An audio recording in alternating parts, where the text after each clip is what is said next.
আসসালামু আলাইকুম। আফরিন কিচেনে আপনাদের সবাইকে ওয়েলকাম জানাচ্ছি আরো একবার। আশা করি সবাই ভালো আছেন। তো আজকে আমি আপনাদেরকে একেবারেই সিম্পল একটি রান্না দেখাবো। সেটা হচ্ছে ডিম ভুনা, যেটা সবাই কম বেশি করে থাকেন এবং সবাই পারেন। তারপরে আমি আমার নিজস্ব স্টাইলে আমি সবসময় যেভাবে করি সেটাই আপনাদের সাথে শেয়ার করছি। তো এখানে আমি প্রথমে লবণ এবং আধা চা চামচের থেকেও একটু কম হবে লবণের পরিমাণটা, লবণ আর হলুদ দিয়ে আমি সুন্দরভাবে 5টি ডিম মেখে নিচ্ছি। তো খুব ভালোভাবে মাখাতে হবে। যেহেতু এটা ব্রয়লার মুরগির ডিম, উপরের অংশটা একেবারেই নরম। তো এই কারণে আমি ডিমগুলোকে চিরি নাই। ছোলার সময় কিছুটা অংশ উঠে গিয়েছিল। এজন্য ডিমটা আলাদা করে অনেকে একটু কেচে নেয়, তো আমি ওভাবে করি নাই, এমনিতেই লবণটা ঢুকে যাবে। তো তারপরে আমি চুলায় কড়াই দিয়ে সেখানে একেবারে সামান্য পরিমাণে তেল দিয়ে ডিমগুলোকে আমি ভেজে নিচ্ছি। এখানে বেশি তেল আমি ব্যবহার করব না। উপরটা আমি একেবারে হালকা করে ভেজে নিব। বেশি ভাজলে ডিমের যে উপরের একটা অংশ আছে সেটা একেবারে আলাদা হয়ে যায় এবং অনেকটা শক্ত হয়ে যায়, খেতে আমার কাছে অত বেশি ভালো লাগে না। যে কারণে আমি একেবারে সফট করে অল্প পরিমাণে ভেজে নিব। তো ভাজা হয়ে গেছে, আমি উঠিয়ে নিয়েছি আমার ডিমগুলো। এই যে এরকম আমি ভেজেছি, অত বেশি ভাজিনি। তো এখন আমি চুলায় দিয়ে দিচ্ছি প্রায় 4 টেবিল চামচের মতো সয়াবিন তেল। তেলটা গরম হয়ে গেলে এর ভিতরে আমি দিয়ে দিচ্ছি প্রায় 1.25 কাপের মতো কুচানো পেঁয়াজ।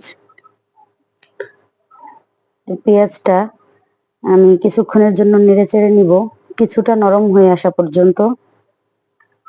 তো এর উপরে আমি কিছুটা লবণ ছিটিয়ে দিচ্ছি আরো তাড়াতাড়ি পেঁয়াজটা সিদ্ধ হয়ে যাওয়ার জন্য।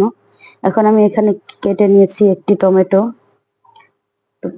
পেঁয়াজটা যখন হালকা গোল্ডেন কালার হয়ে আসছে তখন আমি আমার সেই টমেটোটা দিয়ে দিয়েছি। টমেটো দেওয়ার পরে আমি কিছুক্ষণ নেড়ে চেড়ে নিব, একটু টমেটোটা নরম হয়ে যাওয়া পর্যন্ত।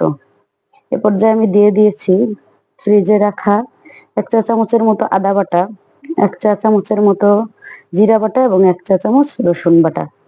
এই 3 ধরনের মশলা এবং পেঁয়াজ সহ আমি সামান্য পানি দিয়ে খুব ভালোভাবে কিছুক্ষণের জন্য আমি নেড়ে চেড়ে নিব।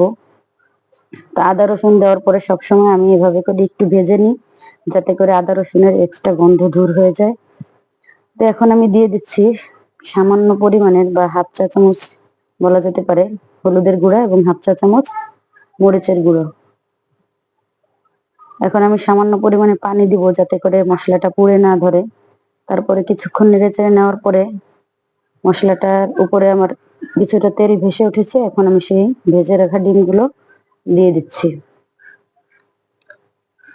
তো এর ভিতরে আমি দিয়ে দিব সামান্য পরিমাণে পানি, 1/2 কাপের মতো হবে। তো আমি এ পর্যায়ে অত বেশি নাড়াচাড়া করব না, যেহেতু আমার ডিমের থেকেও পেঁয়াজের পরিমাণটা একটু বেশি। বেশি নাড়াচাড়া করলে পেঁয়াজ থেকে একটু মিষ্টি ভাব বের হয়ে আসবে, এই কারণে নাড়াচাড়া করব না। তো এখন অর্ধেকটার মতো হয়ে আসছে, এ পর্যায়ে আমি 3-4টি কাঁচামরিচ ফালি করে দিয়ে দিয়েছি। এখন আমি ঢেকে রাখবো আরো প্রায় 2-3 মিনিটের মতো।